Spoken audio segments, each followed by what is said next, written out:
Friends, मेरा नाम नितेश कुमार है और मैं माइक्रोसॉफ्ट में सॉफ्टवेयर इंजीनियर 2 हूँ।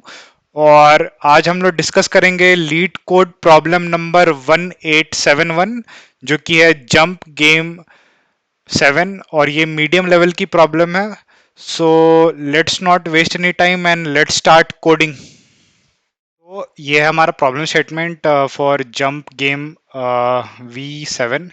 सो आपको एक जीरो इंडेक्स बाइनरी स्ट्रिंग दिया गया है जहाँ पे दो इंटीजर्स है, मिन जे एंड मैक्स जे, और you are starting at index zero,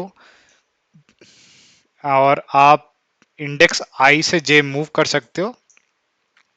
अगर आप सो बेसिकली मिन जे और मैक्स जे एक रेंज है जहाँ पे आई टू मिन जे आपका लोएस्ट पॉसिबल लाइक रेंज होगा, इंडेक्स होगा जब मूव कर सकते हो। और I plus max J the maximum possible index you can move from index I. ठीक है। और होना चाहिए S of J equal to zero, मतलब कि एस ऑफ जे जहाँ 1 है वहां आप उस इंडेक्स पे आप रीच नहीं कर सकते हो। ठीक है। और एंड में आपको रिटर्न करना है ट्रू अगर if you can reach the last index that is S of length -1, otherwise आप फॉल्स रिटर्न कर सकते हो। ठीक है। तो इसे एक दोनों एग्जाम्पल से समझते हैं। जिसे यहाँ पे हाईलाइट किया गया है विथ अंडरस्कोर, कि आप यहाँ से स्टार्ट कर रहे हैं जीरो, आप मिनिमम जंप 2 ले सकते हो और मैक्सिमम 3। तो यहाँ से आपने मैक्सिमम जंप 3 ले लिया, 1 2 एंड 3, आप इस इंडेक्स पे रीच कर गए। फिर यहाँ से आपने मिनिमम जंप लिया 1 एंड 2, तो आप लास्ट इंडेक्स तक पहुंच गए, और यहाँ पे इसीलिए वैल्यू हम आउटपुट हमारा ट्रू आ गया है। ठीक है। अब हम लोग दूसरा एग्जांपल लेते हैं। यहाँ पे बेसिकली हम लोग यहाँ स्टार्ट कर रहे हैं। यहाँ पे मिनिमम जंप 2 है, मैक्सिमम जंप 3 है। यहाँ पे मैक्सिमम जंप आप यहीं पे ले सकते हो बिकॉज ये बाकी दोनों 1 है, तो आप यहाँ पे आए। इसके बाद आप मिनिमम और मैक्सिमम जंप जो भी लो, आप कभी भी आपको हमेशा 1 मिलेगा, कभी 0 नहीं मिलेगा। तो इसीलिए आप जंप नहीं ले सकते फ्रॉम दिस इंडेक्स, इसलिए आपका आउटपुट फॉल्स है बिकॉज आप कभी लास्ट इंडेक्स नहीं रीच कर सकते। All right. तो चलिए अब हम लोग प्रॉब्लम स्टेटमेंट समझ गए। अब हम लोग अप्रोच देखते हैं। ठीक है। तो सबसे बेसिक अप्रोच क्या आता है? ठीक है। एकदम हम लोग नेव अप्रोच सोचते हैं क्या हो सकता है। ठीक है। हम लोग अ, तो हमें क्या है कि हर इंडेक्स में एक ट्रू या फॉल्स वैल्यू होगा। ट्रू डिनोट करेगा कि आप रीच कर सकते हैं, फॉल्स डिनोट करेगा कि आप नहीं रीच कर सकते। ठीक है। तो let me right that DP of I, if it is, इसको थोड़ा बड़ा कर लेते हैं।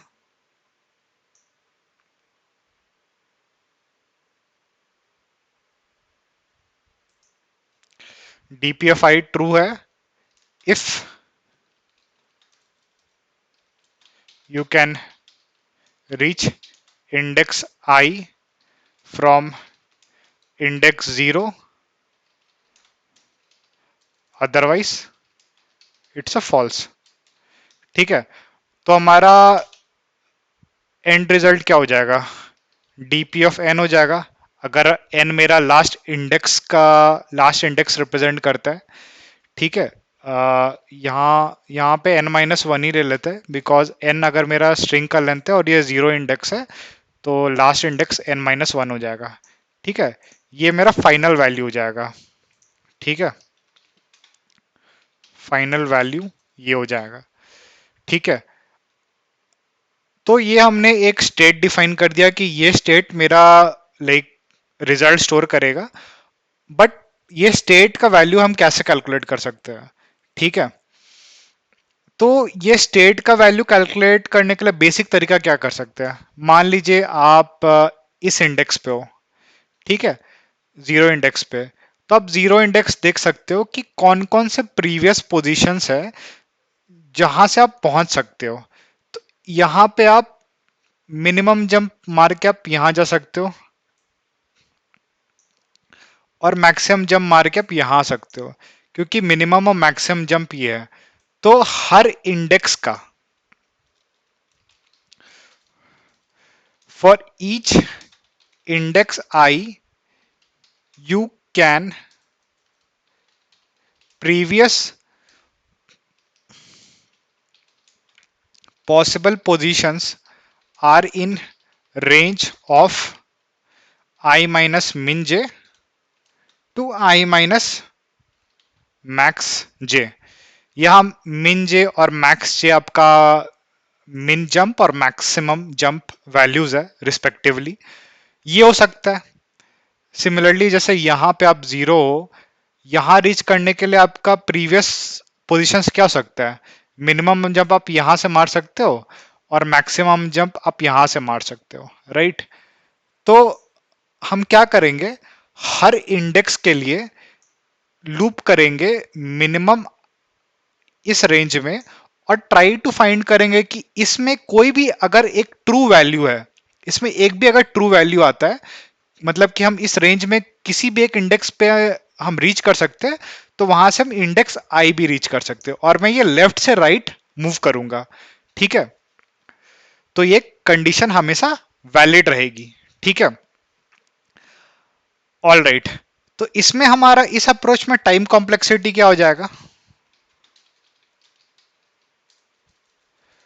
टाइम कॉम्प्लेक्सिटी हो जाएगा big of N to the power two, क्योंकि आप हर इंडेक्स के लिए वैल्यू निकाल रहे हो और उसके लिए आप रेंज भी कर रहे हो, तो 1n क्रॉस n, ठीक है, n to the power two order का आपका टाइम कॉम्प्लेक्सिटी रहेगा।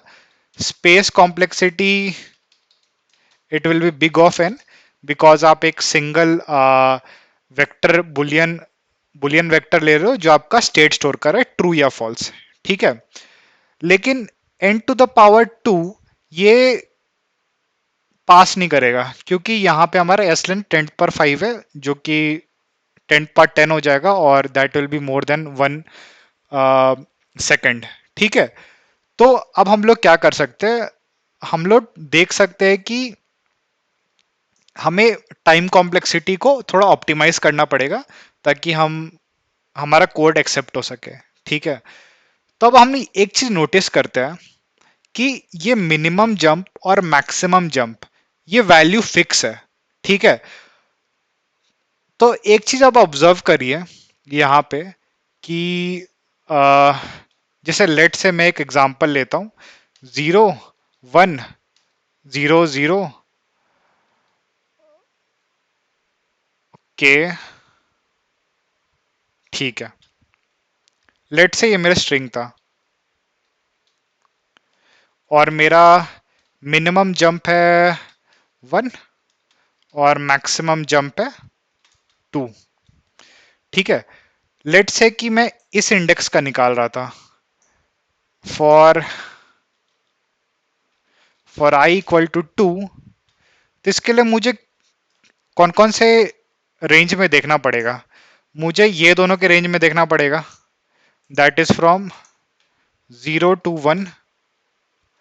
अब सिमिलरली अगर आई मेरा 3 हो जाता है, जो कि मेरा ये इंडेक्स है, ठीक है, तो इसमें मुझे मेरा रेंज क्या हो जाएगा, 1 से 2, ठीक है।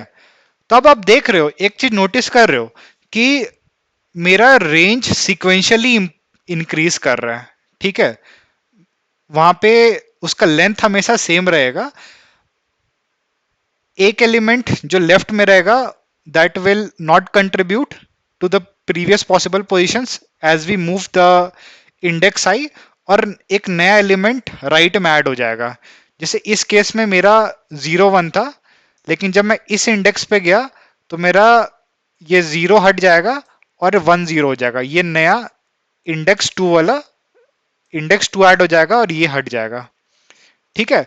तो बेसिकली अब हम लोग को कुछ नहीं करना है, मतलब कि हमें एक सिंपल एक लाइन में अपडेट करना है अपने रेंज वैल्यूज को, राइट। क्योंकि हमें बस यही मैटर करता है कि हमारा रेंज में कोई भी एक वैल्यू होना चाहिए जो ट्रू होना चाहिए, ठीक है, और सिक्वेंशियली मूव कर रहा है विद अ फिक्स्ड लेंथ, ठीक है। तो हम लोग बेसिकली एक वैल्यू ले सकते हैं प्रीवियस, और ये रहेगा कि number of previous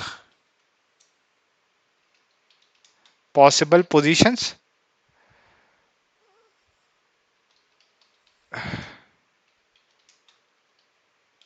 reachable reachable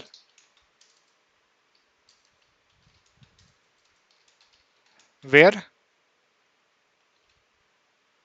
DP of J is true. ठीक है, मतलब कि उसके प्रीवियस में जो प्रीवियस पॉसिबल पोजीशंस हो सकते हैं कितने ऐसे हैं, ठीक है, जिनमें वो ट्रू है, मतलब कि प्रीवियस पोजीशन पे हम लोग रीच कर सकते हैं फ्रॉम इंडेक्स आई। अगर हमको वो वैल्यू पता है तो हम आई पे रीच कर सकते हैं। ठीक है, तो अगर ये कर लेंगे तो हमारा time complexity big of N हो जाएगा, स्पेस कॉम्प्लेक्सिटी भी सेम ही रहेगा। Time complexity big of N हो जाएगा बिकॉज अब हम लोग एक इंडेक्स आई पे रीच कर रहे हैं, और हमारा प्रीवियस जो एक नया वेरिएबल है वो बेसिकली ये रेंज को टेक केयर कर ले रहा है, तो हमें हर रेंज के लिए अलग से एक लूप लगाने की जरूरत नहीं पड़ेगी। ठीक है, अब हम लोग सीधा कोड देख लेते हैं। ठीक है, तो ये हमारा, मैंने ऑलरेडी अपना एक्सेप्टेड कोड यहाँ पे डाल के रखा है, तो मैं उसी को एक्सप्लेन करूंगा। ठीक है, तो यहाँ पे मैंने एक जो मैंने एक्सप्लेन किया था डीपीएफ फाइल लूंगा, ये ट्रू रहेगा if someone can reach index I from previous possible position, जो कि इस रेंज में रहेगा आई माइनस मैक्स जे, आई माइनस मिन जे। फिर प्रीवियस रहेगा मेरा नंबर ऑफ प्रीवियस पोजीशंस। ठीक है, where DP of J is true. ठीक है, और जे मेरा इटरेट करेगा फ्रॉम दिस टू दिस। ठीक है, तो ये मेरा फंक्शन है कैन रीच, यहाँ पे स्ट्रिंग पास कर रहे हैं हम लोग। मैं N size of the string ले लिया हूँ, फिर मैं एक बुलियन वेक्टर ले लिया हूँ, मैंने इसका साइज एन रखा है और मैंने सारे इनिशियल वैल्यूज को फॉल्स रखा है। फिर मैं डीपी ऑफ जीरो को ट्रू कर दे रहा हूँ बिकॉज मुझे पता है कि एस ऑफ जीरो हमेशा लाइक जीरो ही रहेगा, और मैं प्रीवियस को जीरो कर दे रहा हूँ। फिर मैं इंडेक्स वन से लेकर लास्ट इंडेक्स तक मूव कर रहा हूँ, जबकि एन माइनस वन है सिक्वेंशियली। ठीक है, तो अब हम लोग यहाँ पे ये कर रहे हैं कि आई माइनस मिन जे ये मेरा न्यू एडिशन होगा, तो इस केस में मैं वैल्यू ऐड कर रहा हूँ, और जो मैक्स जे होगा, ठीक है, ये आई माइनस मैक्स जे माइनस वन, ये मेरा वैल्यू को मैं हटाऊंगा अपने रेंज से, और इस वैल्यू को मैं इंक्लूड करूंगा अपने रेंज में। ठीक है, तो यहाँ मैं इंक्लूड कर रहा हूँ, यहाँ मैं एक्सक्लूड कर रहा हूँ, और प्रीवियसली मेरा प्रीवियस अकॉर्डिंगली अपडेट हो रहा है, और मैं एंड में एक स्टेटमेंट लिखूंगा दैट इज एंड ऑपरेशन लगा के कि एस ऑफ आई मेरा जीरो है कि नहीं, और प्रीवियस मेरे ग्रेटर देन जीरो है कि नहीं, कि प्रीवियस में कोई एक पोजीशन है कि नहीं जिससे मैं लाइक मूव कर सकता हूँ उस इंडेक्स पे, और एंड में मैं DP of N minus one को रिटर्न करूंगा जो कि मेरा लास्ट इंडेक्स है। ठीक है, तो एक एक बार एग्जांपल टेस्ट केस चला के देख लेते हैं। ये मोस्टली पास हो जाना चाहिए बिकॉज ये एक्सेप्टेड कोड है, और सबमिट करके देखते हैं।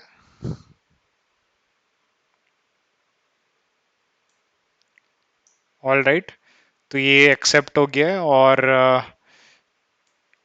it's 12.5% faster than all the submissions, and space wise 50% efficient है, सारे C++ सॉल्यूशन से। सो मैं आशा करता हूँ आपको अच्छा लगा होगा आज का सेशन, ये प्रॉब्लम। और ठीक है, तो आज के लिए इतना ही। आपको वीडियो अच्छा लगा तो प्लीज़ लाइक एंड सब्सक्राइब, ताकि मैं मोटिवेट होकर और वीडियोस बना सकूं। और stay safe and have a nice day. Thank you.